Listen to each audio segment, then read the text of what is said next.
Hi, everybody. I'm Daniel Golden. This workshop is part of a program we're calling Decentralized Learning Experiences. It's sponsored by the Institute of Contemporary Psychoanalysis in Los Angeles. The idea is to offer radically democratic teaching and learning experiences for anybody in our community, the community of clinicians who have expertise and skills that they want to share. It's a new concept that we initially started just at ICP with just a few people. And this is the first time we're broadening it to the larger clinical community. And Martha Stark was generous enough to offer her time to present her workshop under our banner. Martha is, of course, very well known, but please keep in mind that the idea of this program is to offer sort of a democratic potential learning experiences that anybody with skills or expertise can propose. And it can be almost anything. It can be a one-off about a paper. It could be a series of workshops. It can be a bi-weekly thing. It's very open and flexible. That's the idea behind it. But we're in a pilot stage. Okay, so Martha Stark. Martha Stark is a graduate of Harvard Medical School and the Boston Psychoanalytic Institute, a holistic psychiatrist and integrative psychoanalyst in private practice in Boston, Massachusetts, and Clearwater Beach, Florida. She is faculty at Harvard Medical School and co-founder, co-director, faculty of the Center for Psychoanalytic Studies at William James College.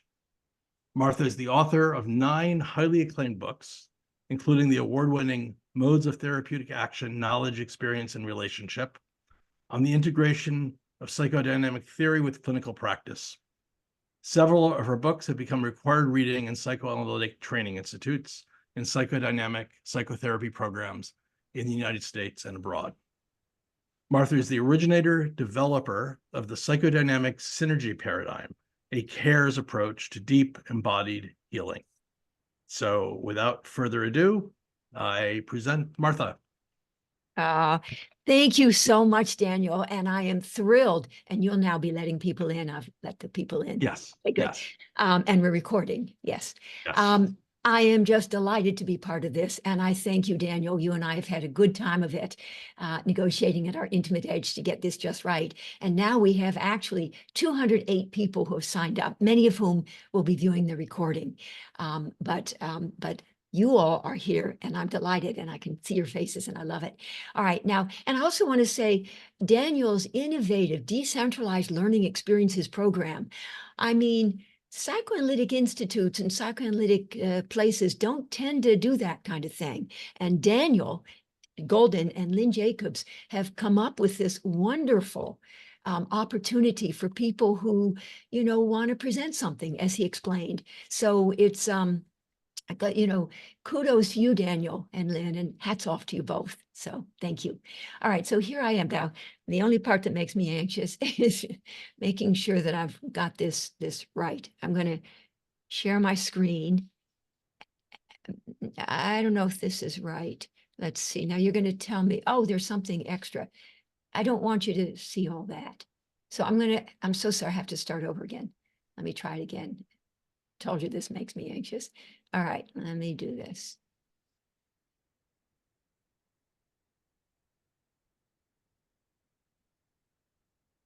Okay, that's going to be better. And now I want to share screen. I'm so sorry. Now I'm trying to find my doggone mouse.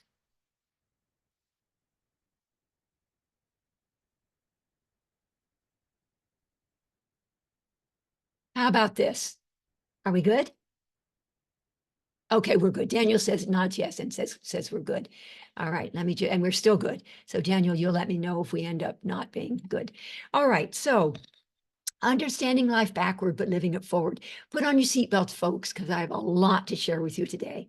Analyzing to understand, but envisioning possibilities to incentivize action.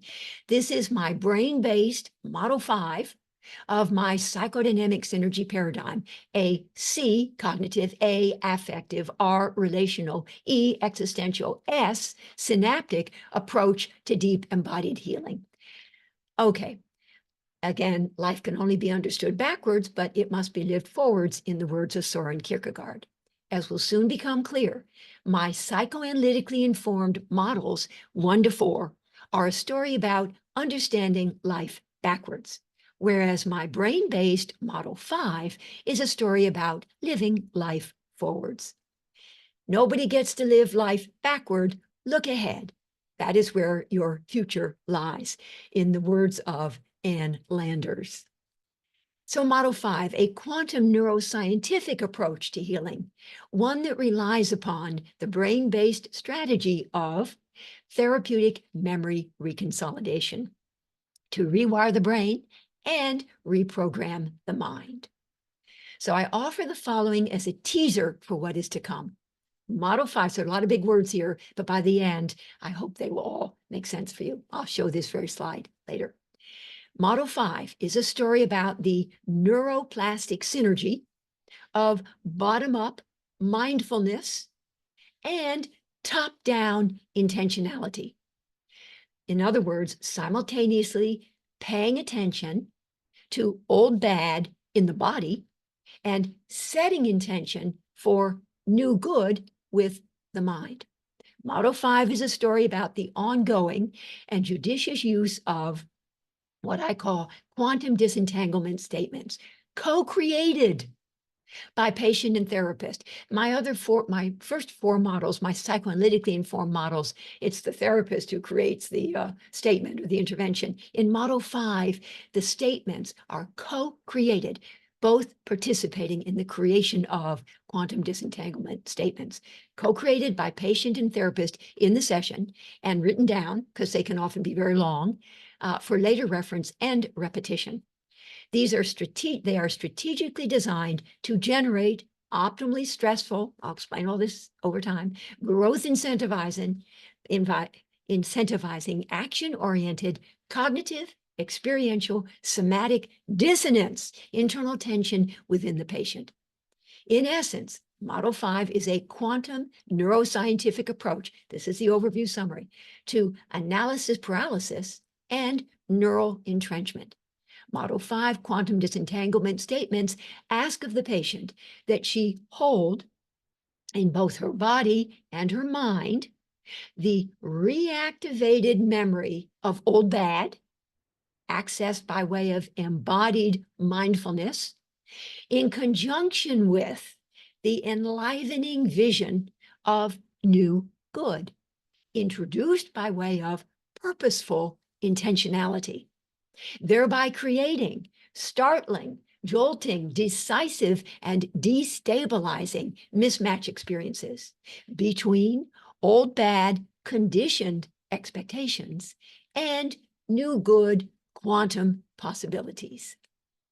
So here we go. Model 5 is kind of like, and I hope you'll have this visual and keep this in your mind going forward. Model 5 is kind of like repeatedly asking of the patient that she rub her tummy, embodied mindfulness, bottom up, and tap her head, top down, purposeful intentionality at the same time, Model 5. And that's where we'll be talking about, and I'll be elaborating on therapeutic memory reconsolidation, juxtaposing old bad, new good, old bad, new good, old bad, new good, repeatedly, joltingly, startlingly, etc., etc. To create optimally stressful, growth incentivizing mismatch experiences. Please visual, keep that one in mind as well, please.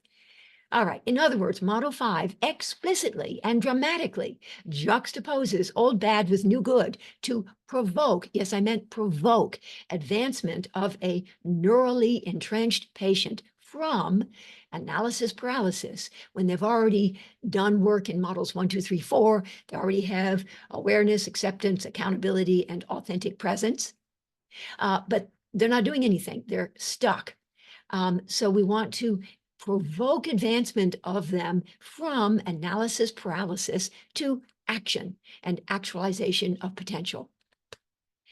In the words of Greg Braden, the Divine Matrix he wrote, Quantum science, this is a quantum neuroscientific approach, my Model 5. Quantum science suggests the existence of many possible futures for each moment of our lives. Makes me happy just saying that. Each future lies in a state of rest until it is awakened by choices made in the present. Model 5.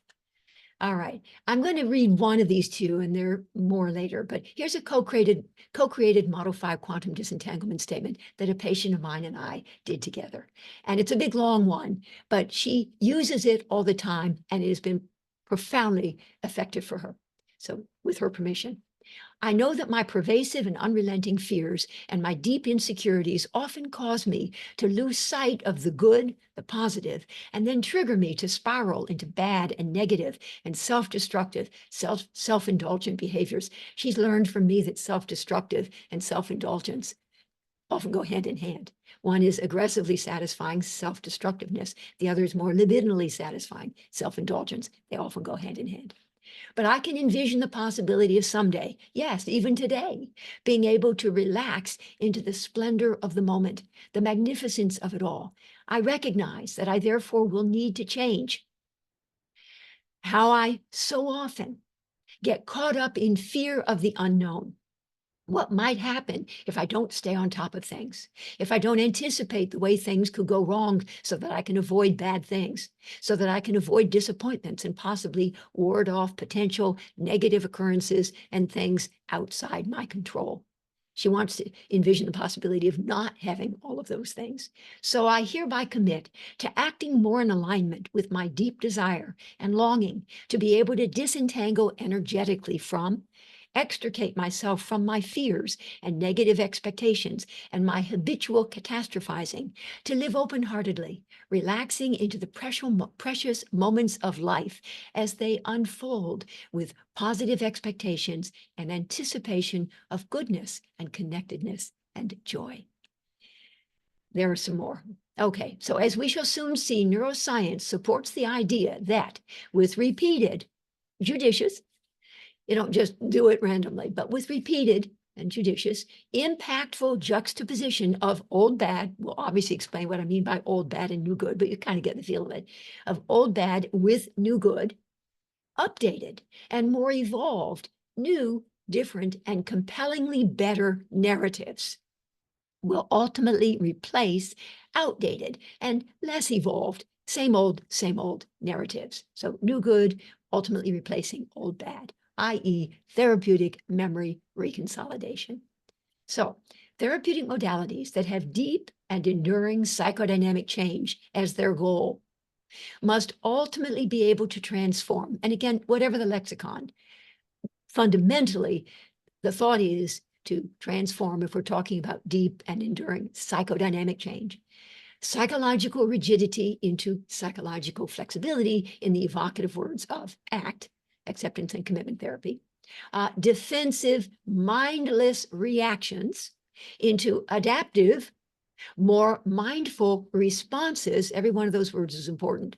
From mindless to more mindful, from defensive reaction to more adaptive response.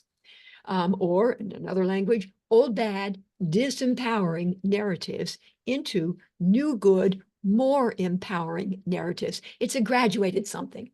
It's an evolving, a graduated, incremental evolving, such that the patient, I'm not all about specifically diagnosis, just she has a starting point, and we want to get her from where she is to a little more evolved, from rigidity to more flexibility, from defense to more adaptability, such that the patient, whatever her starting point, whatever her initial level of functionality, will become ever better able over time to manage the myriad stressors, that's a critically important word here, stressors in her life to which she is being continuously exposed. In other words, from the sobering and conditioned reality of the bad that is, to the enlivening and quantum possibility of the good that could be. We're going to set up a mismatch experience between those. Or we could say from same old to something new, different, and compellingly better. So, Lao Tzu, when I let go of what I am, I become what I might be. My rendering of that, when I let go of the defensive same old that I am, I become the adaptive, something new, different, and compellingly better that I could be. So please note that I do not limit defenses to the well-known and more traditional ones: repression, projection, dissociation, somatization.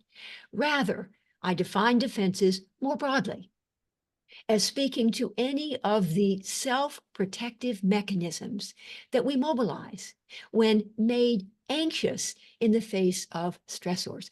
Early on in my training at the Boston Psychoanalytic, we talked all the time about anxiety. So anxiety prompts the ego, made anxious, to mobilize defenses to put a lid on the id. And so, yeah, that's fine, that's fine. Anxiety never really sort of resonated much for me, although, yeah, okay. But decades later, I've come back to appreciate sort of, yes, the transformative power of anxiety. Sort of like, duh. But anyway, it took me all this time to return to where I'd started. So anyway, so defenses more broadly is speaking to any of the self-protective mechanisms that we mobilize when we're made anxious in the face of stressors, whether those stressors confront us from the outside or from within, whether they're psychological, physiological, or energetic. Either we, made anxious, react to those stressors by rigidly defending, that's a defensive, mindless reaction, or we, more resilient, an important word here, respond to those stressors by more flexibly adapting. In other words, adaptive, more mindful response. So again, not defensive reaction, but adaptive response. Not mindlessness, but rather more mindful. I love this one. So the distinction between I'm never going to eat that much again. That's the mindful response versus, oh, look, food. That would be the mindless reaction. I just love that. All right. Life is not about defensively waiting for the storm to pass, but adaptively learning to dance in the rain. So the relationship between defense and adaptation, it's a yin-yang relationship. These self-regulatory mechanisms are complementary, not opposing forces. Furthermore, all defenses have an adaptive component, just as all adaptations serve a defensive function.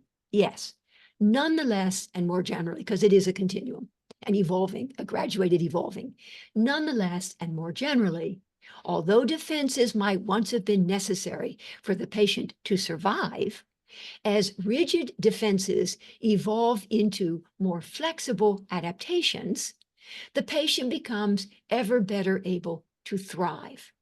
The therapeutic action is indeed designed to transform rigidity into flexibility and surviving into thriving. From surviving to thriving. The ultimate goal of deep embodied treatments: ever less psychological rigidity, ever more psychological flexibility. This is for all people. So whatever your starting point, for you to evolve through iterative healing cycles of disruption, repair, and a reconsolidating at ever higher, more evolved levels of resilience and flexibility. Okay, and people talk, of course, about a fixed mindset. Failure is the limit of my abilities. I'm either good at it or I'm not. I stick to what I know. When I'm frustrated, I give up. That's the fixed mindset to a more growth mindset. Similar way of saying, a different way of saying what we've been saying. Failure is an opportunity to grow. Challenges help me to grow. I like to try new things. So this is, of course, neuroplasticity. We'll be saying more. From psychological rigidity to psychological flexibility, and in essence, a mind or mental reset. Model 5. And in fact, all of the models, but model 5 a little more dramatically, but only when you've laid the groundwork in models 1, 2, 3, 4. Okay. We cannot avoid suffering, but we can choose how we cope with it, find meaning in it, and move forward with renewed purpose. Although often misattributed to the existential psychiatrist Viktor Frankl, the actual author of this evocative quote is unknown. Between stimulus and response is a space. In that space is our power to choose our response. In our response lies our growth and our freedom. And my guess is everybody sort of has read that, knows that lovely quote, and think Viktor Frankl did it. But again, I've been told he didn't really. Applying this to the clinical situation, we might say, between stressor, again, that critically important word stressor, because we'll be talking about traumatic stress, we'll be talking about no stress at all, and we'll talk about optimal stress, which is just the right balance between anxiety-provoking challenge and anxiety-assuaging support. So between stressor and what follows is a space. In that space is our power, either to react defensively when the stressor is simply too much for us to manage, which will thwart our growth, or to respond adaptively when we are more easily able to take the stressor in our stride, which will promote our freedom. Not only do we have the power to choose how we want to live, but we also have the responsibility to do so. Very relevant, all of this for Model 5. It has been suggested that 10%, and not so much for Models 1, 2, 3, 4. Some people have asked, well, Martha, are you really a psychoanalyst still? Yes, I am. I'm also, and then some. It has been suggested that 10% of what happens to us is a life, but 90% is how we defensively react or adaptively respond to it. Carl Jung, I'm not what happened to me, I'm what I choose to become. Freedom is what you do with what's been done to you, Jean-Paul Sartre. It is never too late to be what you might have been, George Eliot. Whew. Okay. So my psychodynamic synergy paradigm, a multifaceted approach to deep psychological healing. Initially, my psychodynamic synergy paradigm had 4 mutually enhancing modes of therapeutic action, in no particular order other than when I first became familiar with each approach. Model 1, what I came to call Model 1, I was exposed to in the 1970s, that their decade when I was getting my training at the Boston Psychoanalytic, the interpretive perspective of classical psychoanalysis.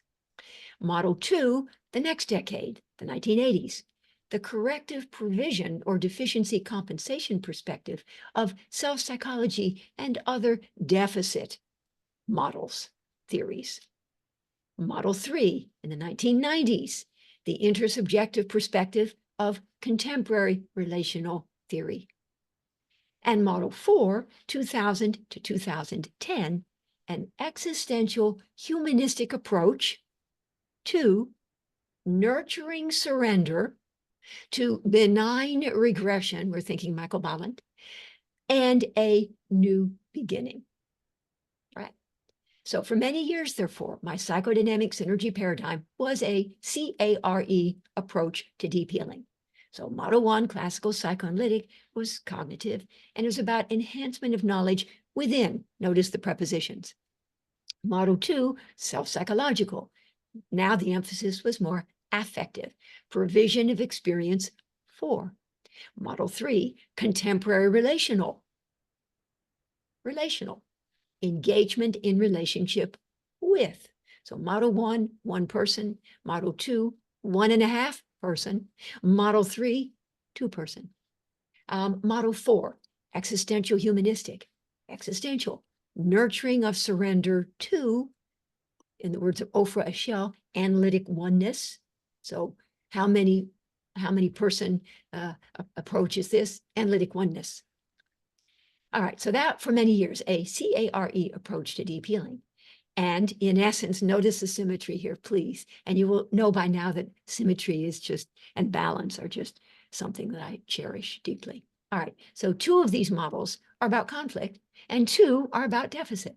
So Model 1, classical psychoanalytic, structural conflict, and those old timers of us who are long in the tooth, remember, no, it was structural conflict or neurotic conflict or intra-psychic one-person conflict, neurotic conflictedness. Model 2, self-psychological. Now we don't have structural conflict, but rather structural deficit or impaired capacity. And now we're talking about narcissistic vulnerability, narcissistic woundedness, narcissistic injury. So structural conflict, structural deficit. Then along comes Model 3, in the 1990s for me, contemporary relational. Now we have, thank you, Stephen Mitchell and others, we have relational conflict. And now we have, because as you'll notice, the focus, the points of emotional urgency, they start with an N, so they're the N word. So we have noxious relatedness. And then model 4, existential humanistic, which came a little later, quite frankly, because people who knew that my love of symmetry, and also Larry Hedges, bless his dear soul, who knew my work well enough to know what was missing. And so he was in my face, bless his soul, and he said, you got to get in there, something about relational deficit. And I said, no, a little rigid me. So no, I've been doing the first 3. No. Let me keep it models 1, 2, 3. So anyway, he won. And now I have model 4. And as a result, my work is so much deeper and so much richer and so much better as a result of what Larry Hedges made me do. And I feel almost have to go back to apologize to some of my earlier patients because I wasn't as attuned to this model 4, existential humanistic, relational deficit, or in the words of Arnie Modell, may he rest in peace, affective non-relatedness. So they're the N words. All right, so the working through process in all 4 models, I'm building up to model 5. So again, classical psychoanalytic, self-psychological, contemporary relational, and existential humanistic. Remember, in all of them, from less evolved defense to more evolved adaptation, we have 4 defenses, the 4 R's, they start with the letter R, and 4 adaptations, the 4 A's. So model 1, from resistance, right, classical psychoanalytic theory, to insight. Oh, but wait a minute. Insight starts with an I, sort of like, all right, awareness then. That starts with an A. Whew, thank goodness. All right, model 2, from relentless hope. Thank you for smiling, Daniel. From relentless hope or relentless pursuit of the unattainable to sober, mature acceptance. From that defense to that adaptation. Model 3, compulsive and unwitting reenactment of unmastered early on relational traumas on the stage of one's life, and especially in the treatment, to accountability for having done so. Model 4, from relational absence or retreat to authentic presence or accessibility or availability. Again, from rigid defense to more flexible adaptation. The working through process was what would facilitate the evolving from the defense to the adaptation by way of iterative healing cycles of disruption in response to challenge, and then repair, disruption in reaction to challenge, and then repair in response to support at ever higher, more evolved levels of complexity, resilience, and adaptability. So these 4 psychoanalytically informed models in my psychodynamic synergy paradigm were painstakingly by me designed to serve as a conceptual framework for both teasing out the patient's predominant underlying and more enduring psychodynamic traits, the 4 N's that we've talked about: neurotic, narcissistic, noxious, or non-related. Sort of more fundamental, predominant, underlying, more enduring psychodynamic traits. And moment to moment, more immediately, directing the therapist's immediate attention to the patient's transient and ever-shifting psychodynamic state. So now we have the 4 R's as either resistant, relentlessly hopeful, reenacting, or retreating in the moment. In other words, my psychodynamic synergy paradigm was intended to provide a frame for both the background, the N's, and the foreground, the R's, of all 4 psychoanalytically informed treatments. In sum, my psychodynamic synergy paradigm was an integrative approach to deep healing that involved the complex interplay of 4 models, each one gaining momentum by virtue of advancement in the other 3. It's not like first you do model 2 to get them kind of feeling understood, then you do some interpretations, model 1, and then you negotiate a little bit at the intimate edge. No. Oh, and then you try to regress them to absolute dependence or infantile dependence or existential dependence, in the words of Winnicott and Masood Khan. No. But that you're going back and forth between and amongst. I would say seamlessly, but it's not always seamlessly. Anyway, in other words, the 4 models were interdependent, none more important than any of the others, and not specifically based on diagnosis. All 4, however, were focused on teasing out the relationship between the past and the present, so that the toxicity of the past would not be relived in the present. Because, in the words of so many, those who cannot remember the past are condemned to repeat it in the present. All right. But what about patients who've come to understand their lives backward, but are not taking action to live their lives forward? What about patients who remain fundamentally unfulfilled in their lives despite having been in years of long-term in-depth treatment, having acquired deep insight into their inner workings, Model 1 awareness, having confronted and grieved heartbreaking truths about the objects of their desire and the futility of their relentless pursuits, Model 2 acceptance, having taken ownership of the unmastered dysfunctional relational dynamics that they are ever busy, compulsively and unwittingly reenacting in their relationships, Model 3 accountability, and having dared to let their true self be found, such that they are now able to experience occasional precious moments of meeting with others, Model 4, authentic presence. So what about patients who, despite all of that, remain fundamentally unfulfilled and stuck? As we shall soon see, the recent addition of Model 5 to my psychodynamics energy paradigm, almost 30 years after the first models were conceived, is in the tradition of Freud's eventual acknowledgement that in order to broaden its range of applicability, the pure gold of analysis might well need to be alloyed with the copper of direct suggestion and hypnotic influence. Freud said that. Freud said that. So my psychodynamics energy paradigm has therefore now become a CARES approach to deep healing, with now 5 mutually enhancing modes of therapeutic action. So it's not like you do 1, 2, 3, 4, and then if it's not happening, you do Model 5. It's not that easy. Periodically, you're going to introduce Model 5. So again, Model 1, cognitive, Model 2, affective, Model 3, relational, Model 4, existential, and Model 5, the course that I was teaching at William James College last October, we voted. I wanted it to be an S word. I said, we got to be an S word. And so I was thinking sort of, well, scientific, but I got outvoted. And they said, nope, synaptic, which quite frankly, I mean, anyway. And so on. And then they came up with shape shifting.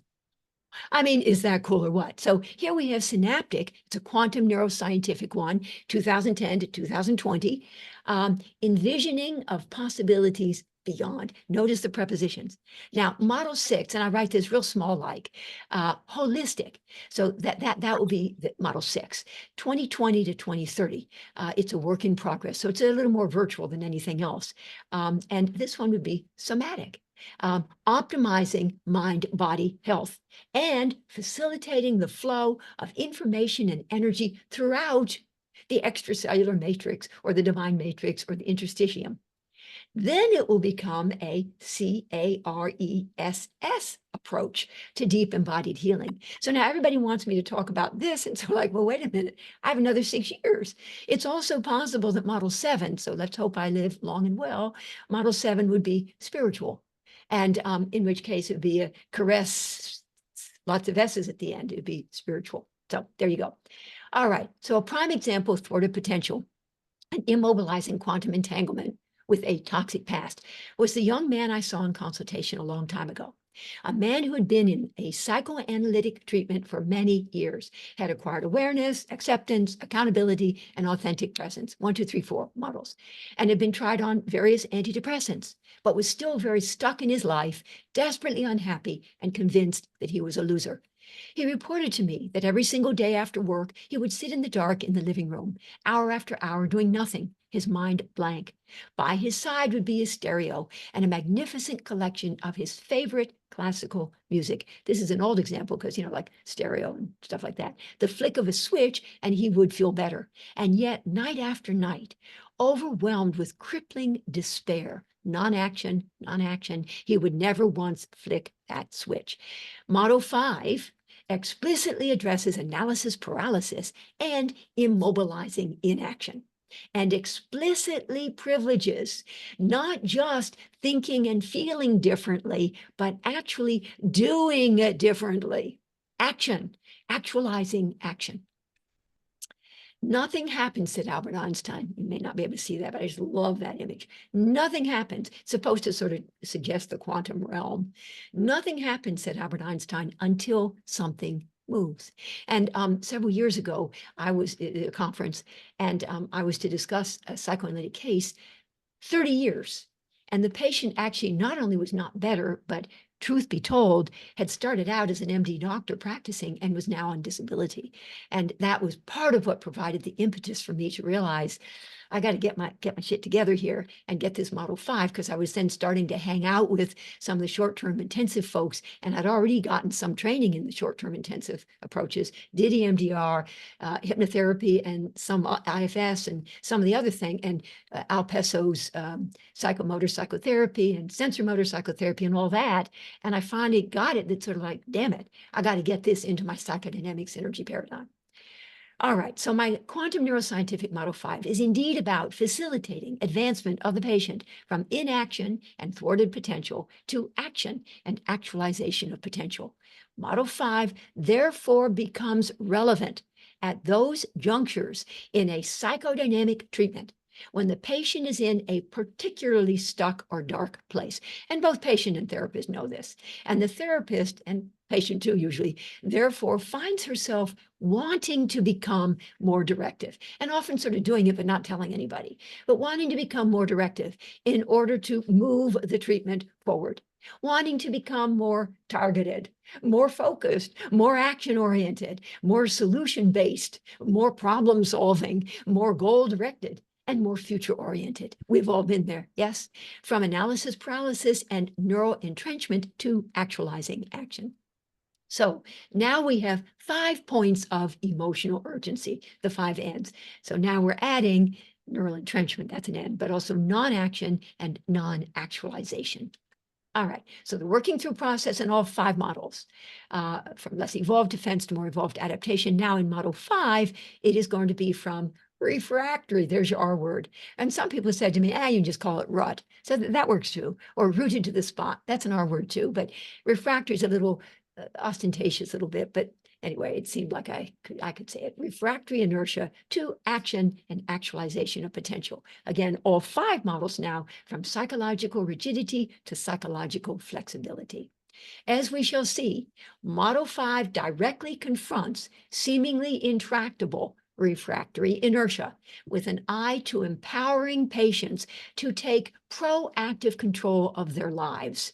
This is so not what I was trained to do at the Boston Psychoanalytic, and subsequently the way it would seem to be. I mean, no. Confronting seemingly intractable inertia with an eye to empowering patients to take proactive control of their lives. We hope the patient will do that, but we are not going to be quite as directive or focused or targeted.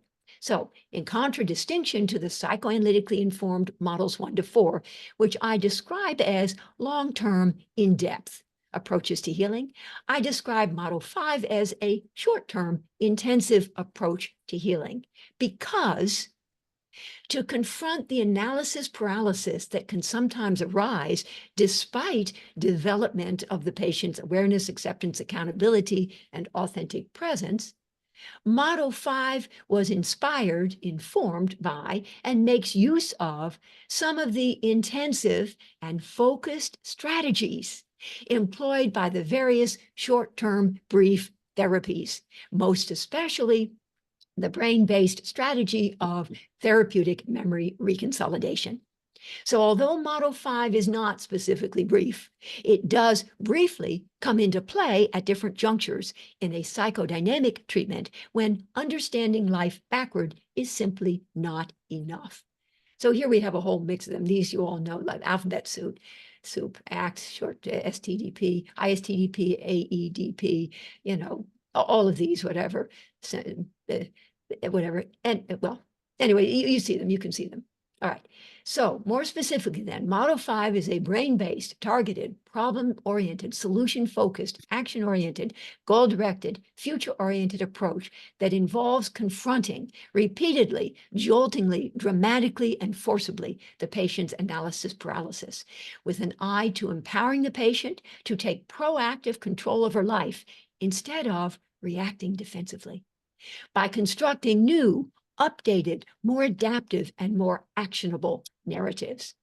Over the course of a long-term, in-depth psychotherapy, Model 5 then will periodically come into play whenever Models 1 to 4 have been advancing understanding, that is, understanding life backward, but not sufficiently provoking action, that is, living life forward. So whether the focus is on maladaptive defenses that are reflexive and automatic, Models 1 to 4, or outdated narratives, mental schemas, core beliefs, emotional learnings, relational expectations that are disempowering and self-sabotaging, Model 5, the ultimate goal in deep embodied treatments is an energetic decoupling of the patient from the ties that bind her to the toxicity of her past, such that she will be freed up to embrace the present and to lean into a future replete with expansive possibilities. All right, so I'm going to go through these slides real quick.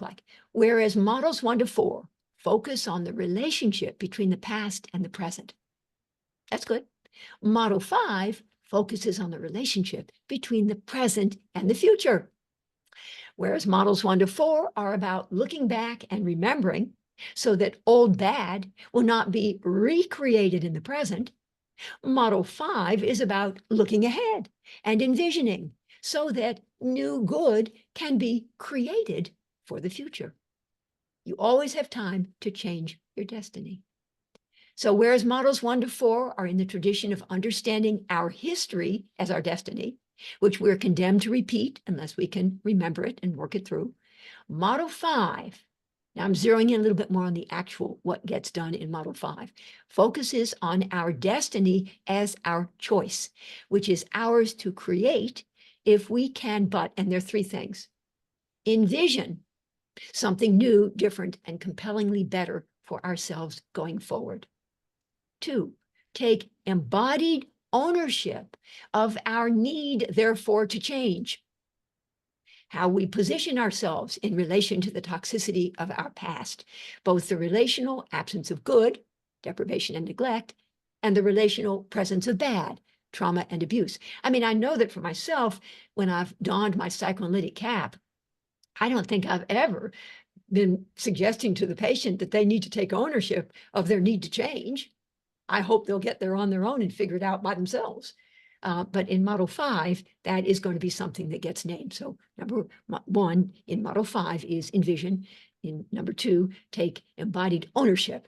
Take ownership of the need, therefore, to change, reposition yourselves. And 3, commit to acting in alignment with our vision of who we could be and what we could have for ourselves. Models 1 to 4, our history is our destiny. That's what we were taught. That's what I was taught. Model 5, our destiny is our choice. Abraham Lincoln, the best way to predict your future is to create it. I'm reminded of the story about a quick-witted dental hygienist who, when asked, "Do you really need to floss your teeth after every meal?" immediately quipped, "Only floss the teeth you want to keep." By the same token, we might want to say, only take responsibility for your destiny if you want to get somewhere in your life. Because if you don't, it's like getting in your car and just driving with no particular destination in mind. And again, you know, there are all sorts of good things about free association, and that's what I was taught. But it's possible that if we don't also do other things as well, that it will be like the patient gets in the car and for 30 years just driving and driving with no particular destination in mind.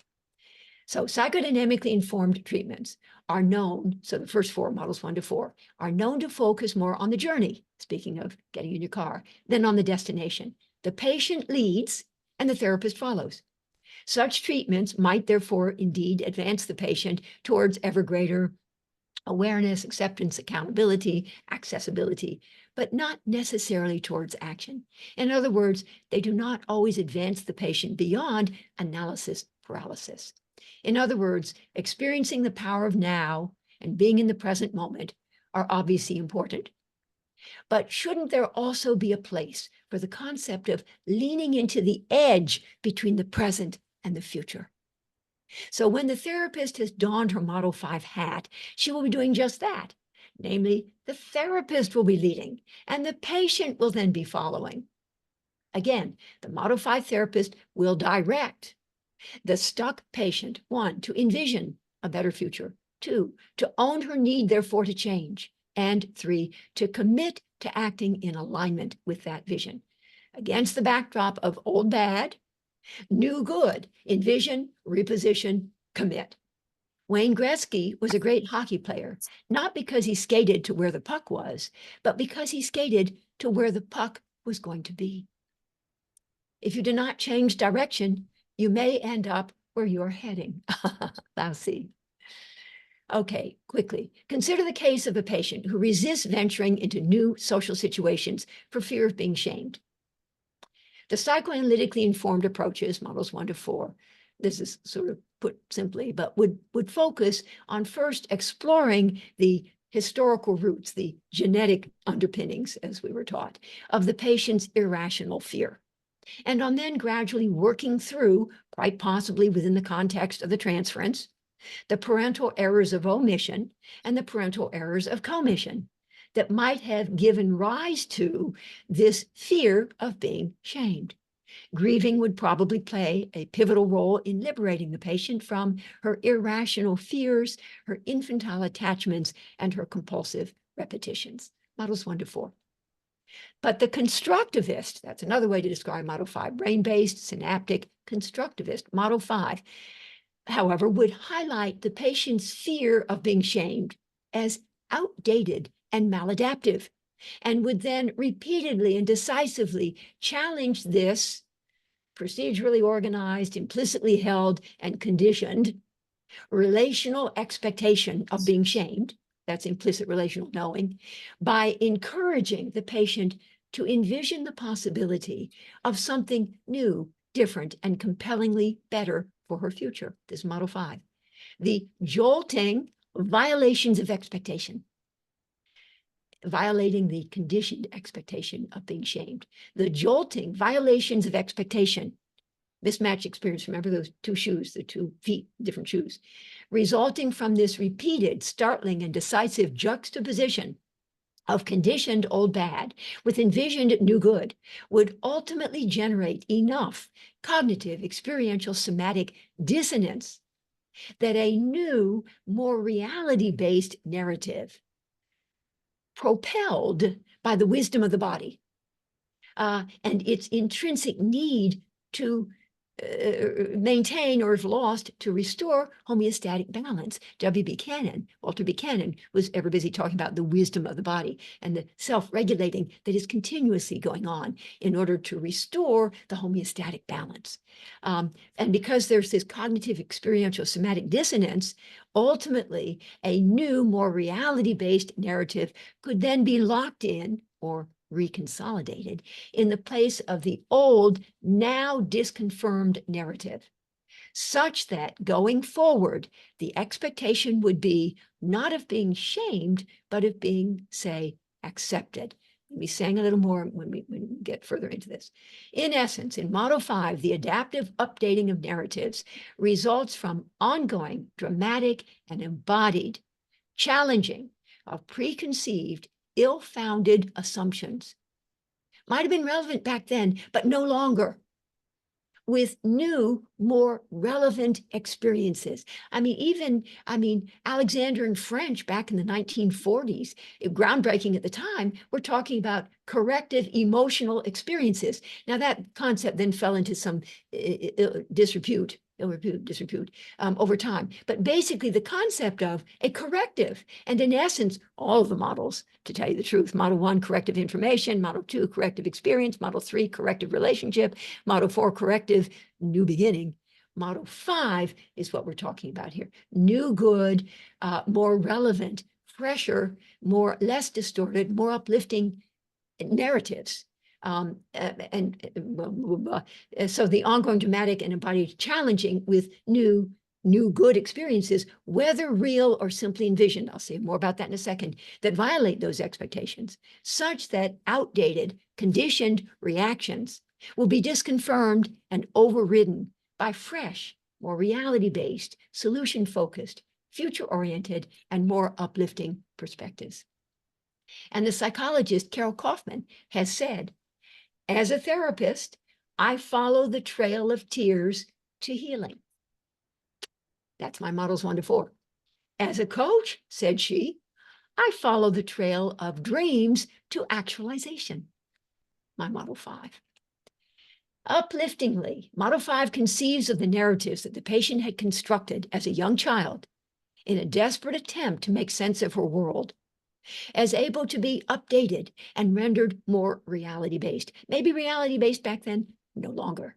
These narratives, which underlie the patient's psychic inertia and thwarted potential, are thought not to seal her fate, but if rewritten and rescripted, to hold the potential for reconfiguring her future and for advancing her from analysis paralysis to actualization of her dreams. The only person, said Ralph Waldo Emerson, the only person you are destined to become is the person you decide to be.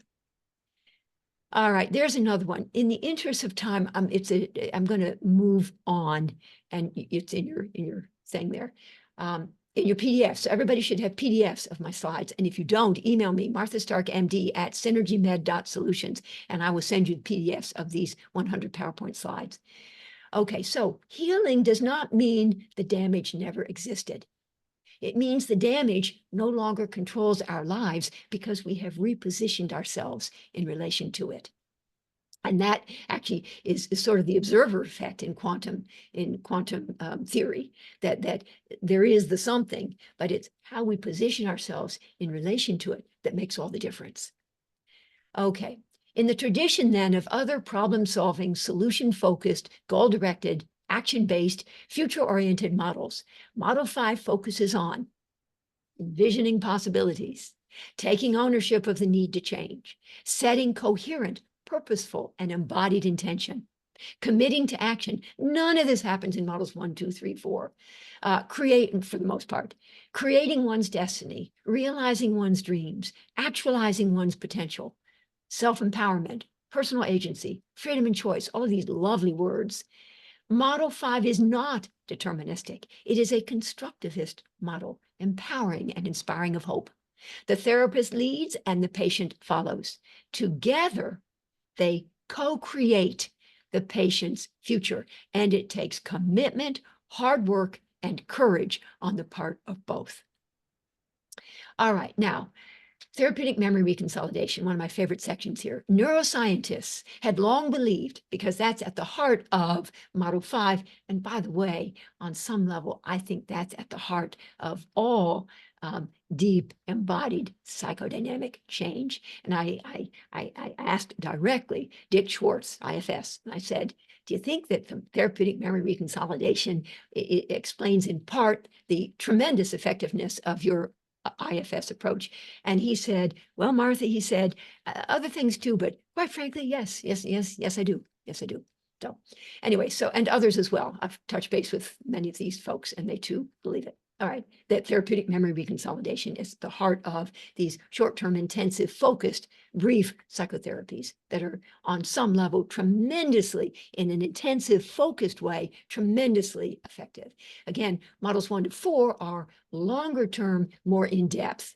Model 5, shorter term, and more focused, more intensive. Okay, neuroscientists had long believed that once a new experience, especially a traumatic one, had been stored in long-term memory, it would be permanently installed. Perhaps it could then be modified by subsequent experiences, but its essence would nonetheless remain intact, lurking just beneath the surface as a somatic memory, ever vulnerable to being reactivated and re-experienced, thereby reinforcing its intensity before once again returning to body consciousness.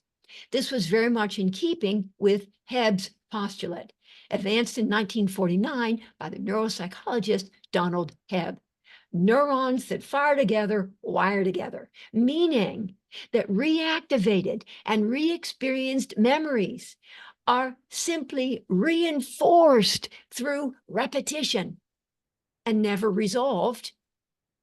And never resolved. Yes, reactivating, re-experience, right? Unless there's a counter suggested as an alternative. I don't have that there, but I should have. All right. If we are therefore ever busy inviting our patients to remember, relive, and retell their early on traumas, as we simply bear witness and resonate empathically with their lived experience of intense fear, terror, helplessness, and hopelessness, without offering them, here it is, as an alternative, something new, different, and compellingly better. I think about all the years I spent just really bearing witness and listening empathically as patients free associated to the trauma of it early on. I just listened, hand on my heart, heard it, bore witness, whatever. But if we do that without offering them as an alternative, something new, different, and compellingly better, then are we not possibly doing them a grave disservice? Won't we be potentially running the risk of inadvertently reinforcing those traumatic memories of abuse without actually resolving them potentially? In other words, if all we do is to support the patient as she remembers, relives, and gives voice to her lived experience, there will be, as she's abreacting, there will be some release of the investment she had in it, but she's also ever busy reinforcing it on some level, and therefore neurons that wire together, fire together, wire together. So without at the same time, if all we do is to support, without at the same time challenging the old bad narratives by encouraging her to envision new good antidotes as possible alternatives, then are we not potentially creating an untenable situation over the long term of analysis paralysis and neural entrenchment through our unintended reinforcement of old bad? Now, admittedly, the patient might well feel wonderfully validated, but won't she potentially become ever more entrenched in those developmental relational traumas and the maladaptive, disempowering narratives to which those traumas had given rise?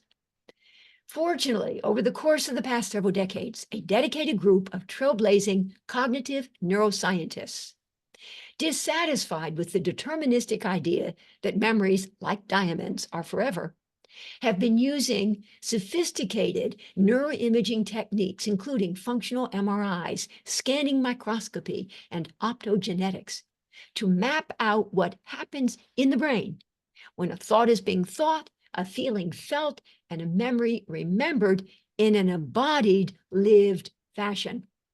Their focus has been on how old memories, especially implicitly held traumatic memories, consolidated in long-term memory and distributed in networks throughout the cortico-limbic system, implicit relational knowing, can be subsequently updated and reconsolidated.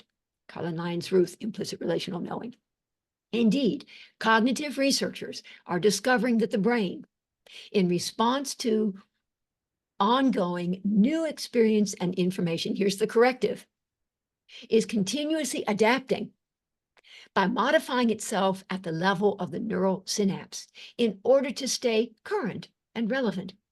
This learning process, which involves both the destruction of old neural networks and the construction of new ones, speaks to the adaptive capacity of the brain and the dynamic nature of memory. In essence, the brain's remarkable neuroplasticity, aptly described by Norman Dodge as the brain that changes itself, both structurally at the level of the synapse and functionally at the level of the memory.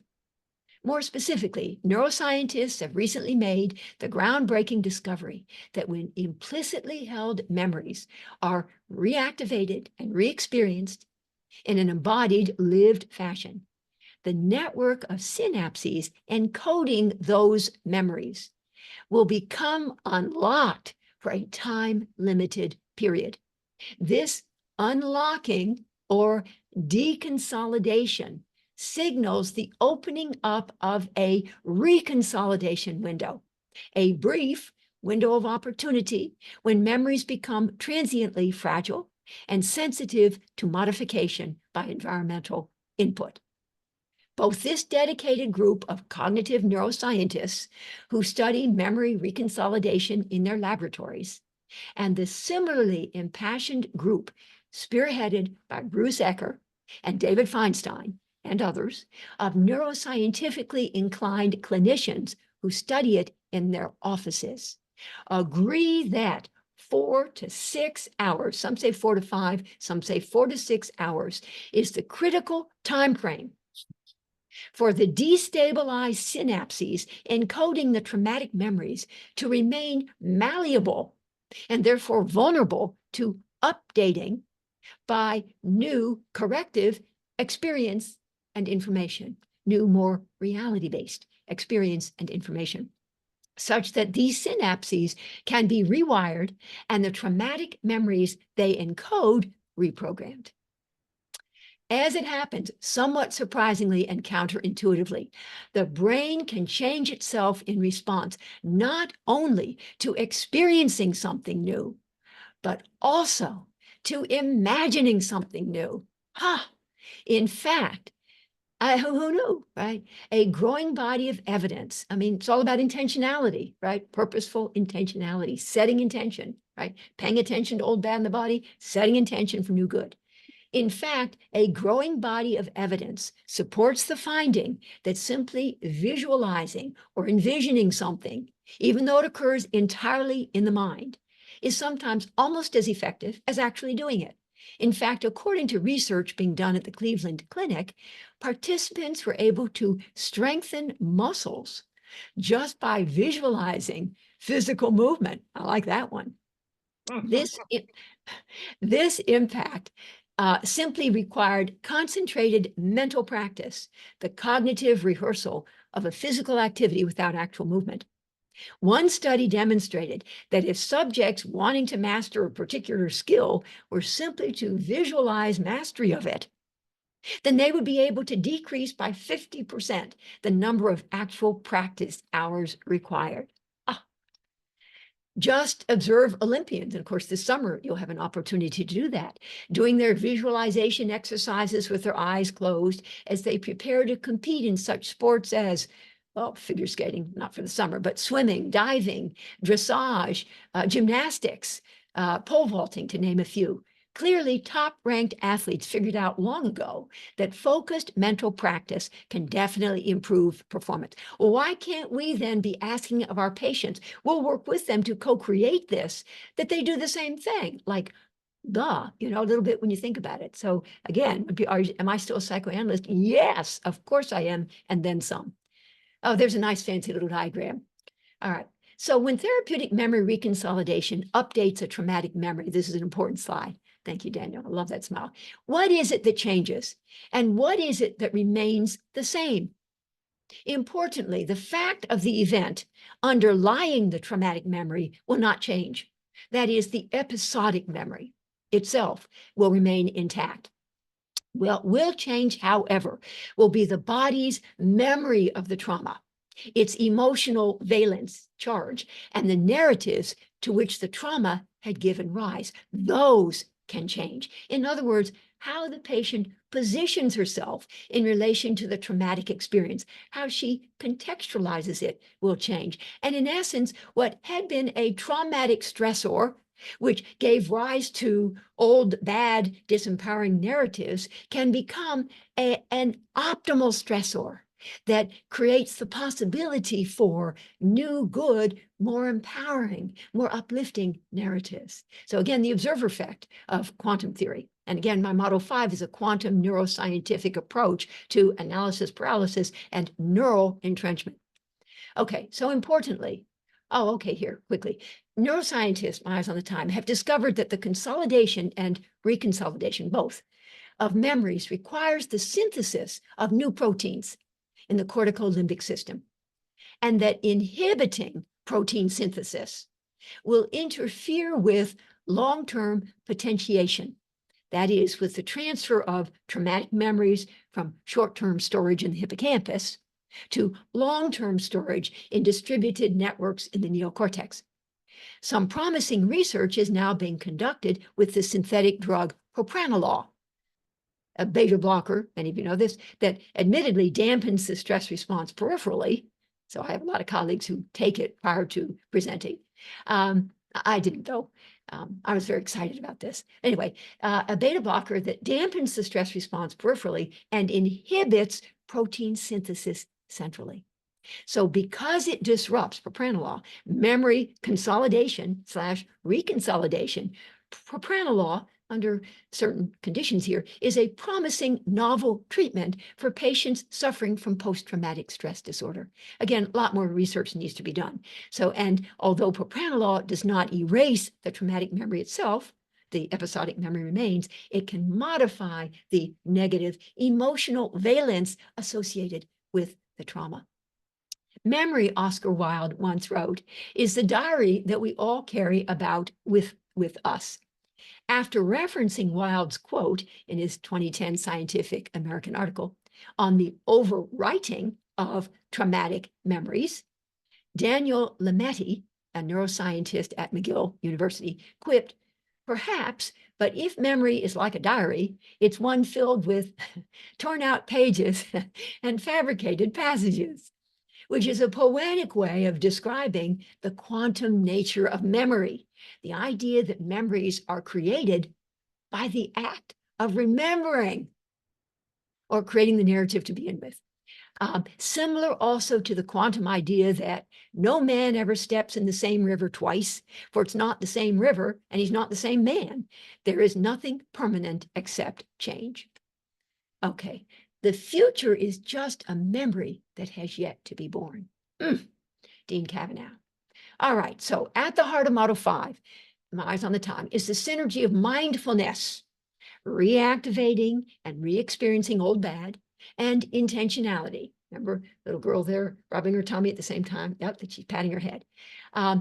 So mindfulness, reactivating and re-experiencing old bad narratives, and intentionality. So one is bottom up and one is top down. And intentionality, introducing the possibility of new good. So simultaneously paying attention to old bad in the present, bottom up, rubbing your tummy, and setting intention for new good in the future. Is what we're talking about here, against the backdrop of reliving a targeted trauma. And a lot of my people in my different courses, classes, have said that when people do deep meditating, this is exactly what they do. They said, yeah, we pay mindful attention to what's arising from within, and then we're able to top down purposeful intention for new good going forward. Sort of, I'll be damned. So against the backdrop of reliving a targeted trauma, so there's the old bad, the patient is directed in Model 5 to envision a better future, to own her need, therefore, to change, and to commit to actualizing that vision. Again, envision, reposition, commit. Model 5 is also a quantum approach, as I've been sort of signaling, to transformation because it conceives of the mind as holding infinite potential and of memory as dynamic and continuously updating itself on the basis of new experience. Again, whether real or simply envisioned. To dream by night is to escape your life. To dream by day is to make it happen. Stephen Richards. Again, so here's a slide you'd seen earlier, but I think it'll probably become a lot clearer now. Model 5 is a story about the neuroplastic synergy of bottom-up mindfulness and top-down intentionality. That is, paying attention to old bad in the body and setting intention for new good with the mind. Think of the little girl. Model 5 quantum disentanglement statements, co-created by patient and therapist in the session and written down for later reference and repetition. I'm going to give a few examples and then be closing. Okay, are strategically designed to generate optimally stressful, growth incentivizing, action-oriented, cognitive, experiential, somatic dissonance within the patient. These statements repeatedly ask of her that she hold in both her body and her mind the reactivated memory of old bad, accessed by way of embodied mindfulness, in conjunction with the enlivening vision of new good, introduced by way of purposeful intentionality, thereby creating jolting, decisive, and destabilizing mismatch experiences between old bad, conditioned expectations and new good quantum possibilities. In other words, Model 5 explicitly and dramatically juxtaposes old bad with new good. And parenthetically, I think models 1, 2, 3, 4, at the end of the day, are also juxtaposing old bad rigid defenses with new good, more evolved adaptations and flexibility, but a little less dramatically, So anyway, so Model 5 explicitly, it's more implicit maybe, models 1 to 4. Model 5 explicitly and dramatically juxtaposes old bad with new good to provoke advancement of a neurally entrenched patient from analysis paralysis to action and actualization of potential. Okay, real quick, like first part of the statement, retrieve and reactivate. The first part of a Model 5 quantum disentanglement statement privileges, that's such an ostentatious word, but I think I'm going to use it anyway because it sort of captures what I wanted to say, privileges the mutative power of bottom-up mindful attention and is designed to address 1, 2, or 3 of the toxic and growth disrupting elements underlying the patient's inaction. 1, 2, or 3 of these, the target symptom, the formative experience, and the constructed derivative narrative. Any 1, 2, or 3 of those, the first part of the sentence. The patient is instructed to close her eyes and to become bottom-up, mindfully attuned as best she can and as vividly as possible to the memory of the formative experience in emotional detail. The patient is encouraged both to visualize elements of the toxic triad and to verbalize everything that gets triggered inside her as she begins to remember what her body has never forgotten. The therapist guides the patient to pay especial attention to and to make explicit the somatic elements, physical sensations, visceral reactivity, and sensory motor perceptions that are being evoked as she delves ever more deeply into remembering and reactivating old memories. That's the first part of a quantum disentanglement statement. The second part, so the first part was retrieve and reactivate. The second part is reprocess and reconsolidate. The second part of it, and the focus is not specifically on grieving. People who know me know that grieving is sort of my middle name. I think it's tremendously important. But Model 5, the focus is not really on grieving per se. Grieving might well be involved, and we can go back and facilitate more of that grieving, back to Model 2, other things, whatever. But grieving is not in the limelight here. So the second part of the statement, reprocess and reconsolidate. The second part of a Model 5, co-created Model 5 quantum disentanglement statement, privileges the power of top-down intentionality and is designed to address 1, 2, or 3 of the transformational and growth promoting elements needed to overcome inertia, incentivize action, and actualize potential. The ones we've talked about, envisioning possibilities, owning the need to change, and committing to action. These, 1, 2, or 3 of these, go into the second part of a co-created quantum disentanglement statement. The second part facilitates the patient's envisioning of the possibility of a future self. There's, in fact, a whole theory that Jen Scruggs had informed me about possible selves. So like, oh, yeah. Mm-hmm. So the patient's envisioning of the possibility of a future self that would not be limited and disempowered in all the ways that her present self is. Facilitates the patient's envisioning of that, yes. The therapist guides the patient to set the top-down conscious intention of taking more proactive control of her life and of looking ahead to a time when, no longer shackled by her infantile attachments, relentless pursuits, and compulsive repetitions, she might have secured for herself the freedom to take ownership of her dreams and to do whatever she must to realize them. Okay, so here are some. Now let's see. These statements juxtapose the relived experience of old bad with the envisioned possibility of new good going forward. New good that would disconfirm the learned expectation of old bad. So let's see. So these were created, some of my students offered me these. Even though I generally assume that people will be critical of me because my parents were so unrelentingly judgmental, and my chest tightens up as I remember all those times they told me I wasn't good enough. I can envision the possibility that someday I might be able to free myself of my self-consciousness and negative self-talk and take more ownership of my right to be on this earth. Even though I feel that my brain doesn't work very well and that I am not as smart as other people and certainly not as smart as my sister, and it makes me sick to my stomach even to admit this, I can envision the possibility of someday feeling more confident about the way my mind works, and I hereby commit to making every effort to create optimal challenges for myself instead of always holding back for fear of failing. Can you feel how uplifting these are? You get named the old bad, but also juxtapose that with the new good. Even though my right brain is terrified, no, let me do the fourth one. Even though I have all sorts of preconceptions about how I will inevitably be hurt if I open myself up to getting involved with a woman again, I can envision the possibility of someday letting go of my ridiculously distorted ideas based on the negative messages I always received from my father about how women were all about taking advantage of their men, and of someday allowing myself, to experience real intimacy with a woman. And there are a few more.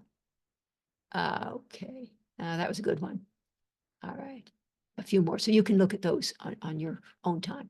All right, and so let me just say, eyes on the time, the concept of quantum disentanglement, energetic decoupling of the present and the future from the toxicity of the past is akin to the concept of cognitive diffusion, central to the therapeutic action in ACT. And Max Firestein has taught me a lot about cognitive diffusion. Cognitive diffusion involves facilitating not only the patient's distancing of herself from the maladaptive patterns of thinking that have come to define her experience of self, others, and the world, but also her acceptance of the possibility that there are alternative perspectives and more adaptive ways of acting, reacting, and interacting. That's cognitive. I would have said cognitive and affective diffusion. So thoughts are just thoughts, and I would add, and feelings are just feelings, and need not define who we are and how we behave. Okay, the last section. In conclusion, both simple and profound. So more generally now, and just thinking in terms of my psychodynamic synergy paradigm, which now has my models 1 to 4, psychoanalytically informed, and my model 5, which is more brain-based and quantum neuroscientific. Okay, in conclusion, both simple and profound is the compelling idea that therapeutic modalities that have deep and enduring psychodynamic change as their ultimate goal have the power to reconfigure the past between models 1, 2, 3, 4, and 5, have the power to, so now I'm talking about not just model 5, but models 1, 2, 3, 4, and 5. So therapeutic modalities that have deep and enduring psychodynamic change as their ultimate goal have the power to reconfigure the past and thereby to transform the future. As rigid defense evolves into more flexible adaptation, as outdated maladaptive narrative evolves into updated, more evolved, more adaptive, more reality-based narrative, as old bad narrative into new good narrative, as psychological rigidity advances to more psychological flexibility, again, whatever your lexicon. In essence, the working through process in a deep treatment is a story about reshaping the past to make new futures possible. In the strange and counterintuitive world of quantum physics, I've now told you everything I know about quantum physics. I made sure to put it in. I don't know anything more than what I've told you. This riveting idea, namely that the present has the power, think psychodynamic psychotherapy, doing stuff belatedly after the fact, this riveting idea, namely that the present has the power to rewrite the past and thereby to change the future, is referred to as retrocausation. Similarly, in the riveting words of the spiritual teacher Thomas Hübl, healing past energy creates a forward ripple effect. It releases light and energy that was previously held in shadow, offering greater movement and freedom of will in the present. And Albert Einstein, who famously described the quantum entanglement of quantum physics as spooky action at a distance, also wrote about timelessness in the quantum realm. The past, present, and future, he said, are only illusions. Indeed, does not psychotherapy demonstrate this very same spooky action over time, as well as spooky action at a distance? Ask yourself what is really important, and then have the wisdom and the courage to build your life around your answer. You can't go back. So this is actually, I shouldn't have put this in here because it's a little counter to everything I've said. You can't go back and change the beginning. And I just proceeded to say, actually, you kind of can, but you can start where you are and change the ending. So things are always changing when I present, but I'm not going to include this slide next time. So I hope you just pretend you didn't see it. All right. At that. So thank you. Thank you. My little minion friends here are saying thank you. Let me just say, if you'd like to be on my mailing list or would like to join my new free weekly spot supervision Zoom sessions, both live and recorded for later viewing on my private YouTube channel, please email me at marthastarkmd@synergymed.solutions. Daniel, I hope it was okay for me to say that. And then I've got lots and lots of references. And now I'm going to sign off. A stop share, and here we are. So I'm done here. And so I'd love to take comments from the chat, or people raising their hands. But let's try from the chat. Shall I look, Daniel, at the chat here and see what people have said? Let me. Shall I do that, Daniel? A lot of thank yous and an expansion of your Oscar Wilde quote, which I think you'll like, because it is connects to what you said after.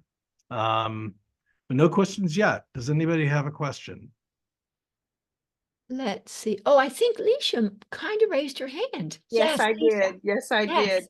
Thank you. I wondered if you could give some ideas of what you say to a patient regarding making these, writing these commitment statements or these envisioning statements. How do we transition into it? Right. So one thought is we just suddenly start doing something and they're wondering like, huh, what the fuck?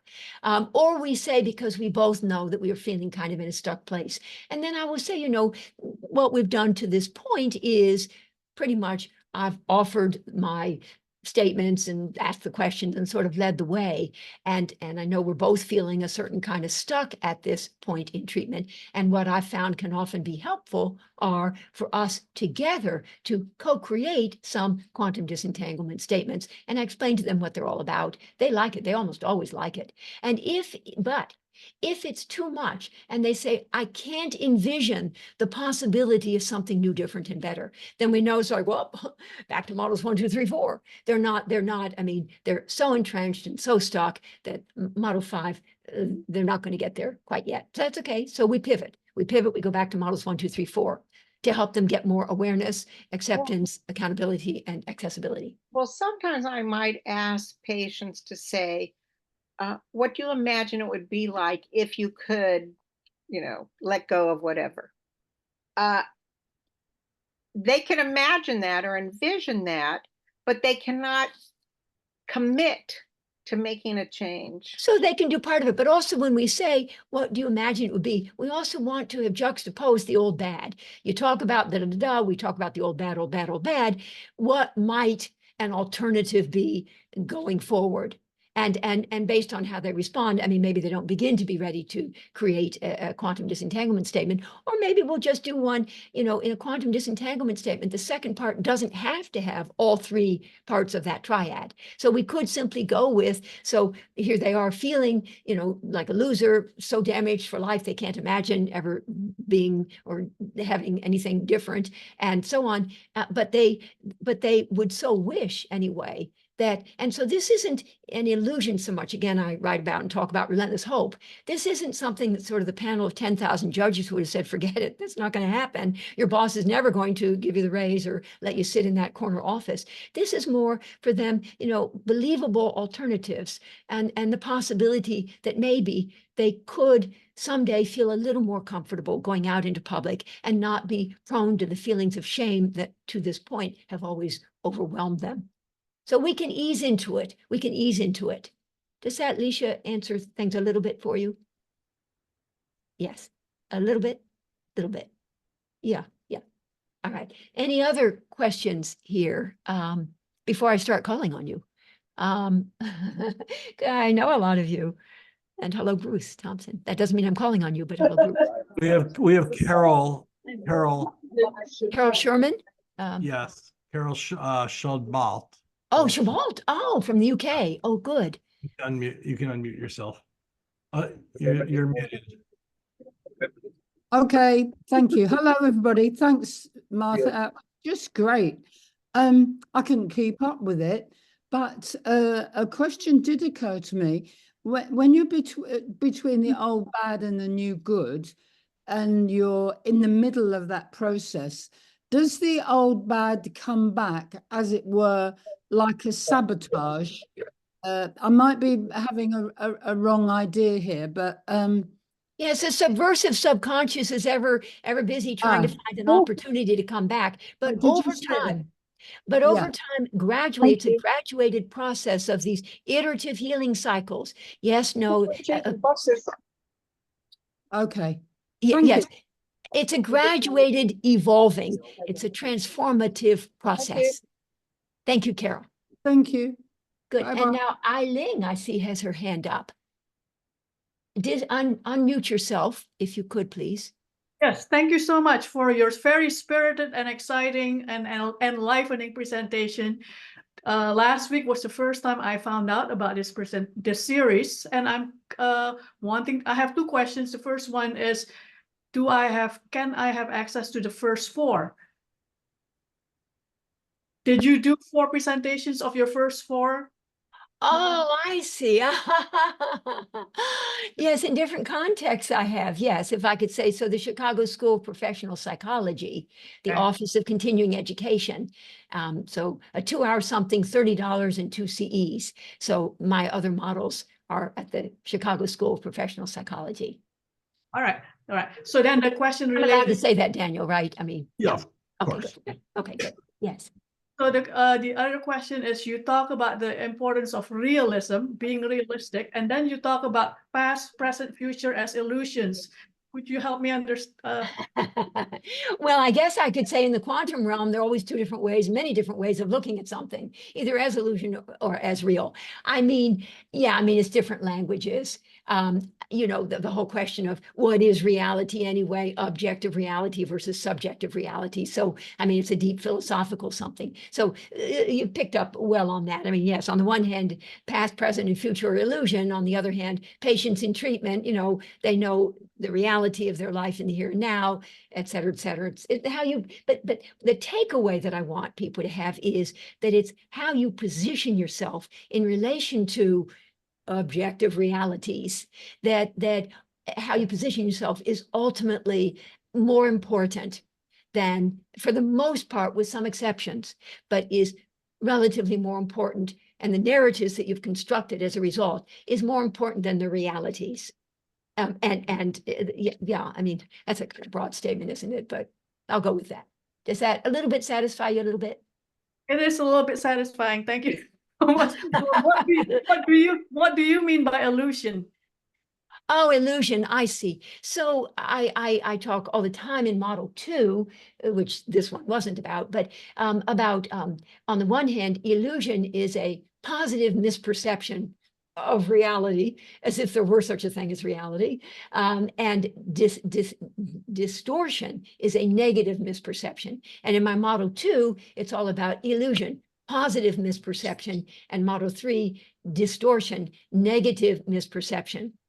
And model 2, when I talk about relentless hope and the relentless pursuit of that which a panel of 10,000 objective judges would have said, forget it, it's not going to happen.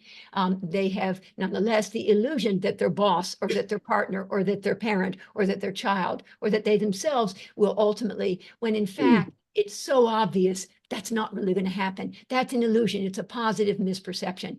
And I also understand, I mean, for me, quantum, model 5 is the quantum neuroscientific, where I introduced the quantum concept. Earlier, models 1, 2, 3, 4, 1, I wasn't even thinking about quantum, and 2, they're not specifically, I'd have to kind of reconfigure it and rethink it a little bit to figure out about where quantum fits in models 1, 2, 3, 4. But so in model 2, what? Yeah. So in model 2, I talk about the importance of working through disillusionment done by way of grieving, and that relentless hope speaks to a refusal, not inability, because I'm all about empowerment and accountability, that relentless hope or relentless pursuit of the unattainable. Relentless hope speaks to the refusal to confront and grieve or mourn the reality of the objects, the object of your desire, the object's limitations, separateness, and immutability. And the goal in model 2 is a graduated evolving from relentless hope, that's the defense, to sober, mature acceptance of the reality of the object's limitations, separateness, and immutability. So that's yeah. Thank you so much. All right, thank you. All right, some more people here. Because we still, well, we have room for one more if somebody has a question, and then we're gonna have to oh, stop. can I read Joel Henkins? Let me just see, because he always has Sure. something wonderful to say. The whole quote from Wild actually includes some of the neuroscientist's rejoinder. Miss Prism, memory, my dear Cecily, is a diary that we all carry about with us. Cecily, yes, but it usually chronicles the things that have never happened and couldn't possibly have happened. Yeah, okay, that's good. Thank you, Joel. I like that. And Zoom, and thank you, I think, Zoom. Okay, good. What else? I think we're gonna have to stop. Martha, that was wonderful. Thank you so much. That was really, really a pleasure. And thank you all for coming. Well, thank you all for being here. I really appreciate it. And thank you for your clapped hands. I appreciate that. Oh, thank you, Liz. I see all of you. Oh, there's David. Oh, good. Thank you very much. Very much. Oh, and Gina. Oh, thank you. All right. Thank you, Daniel, for making this possible. And I really My pleasure. hope that others of you will avail yourselves of this wonderful opportunity to sort of present something of your own about which you feel passion and you'd like to get it out there. And Daniel Golden, he's the guy at ICP to reach out Thank to. you. Thank you, Martha. All righty. All right. Take care. Bye-bye, everybody. Bye-bye. Bye.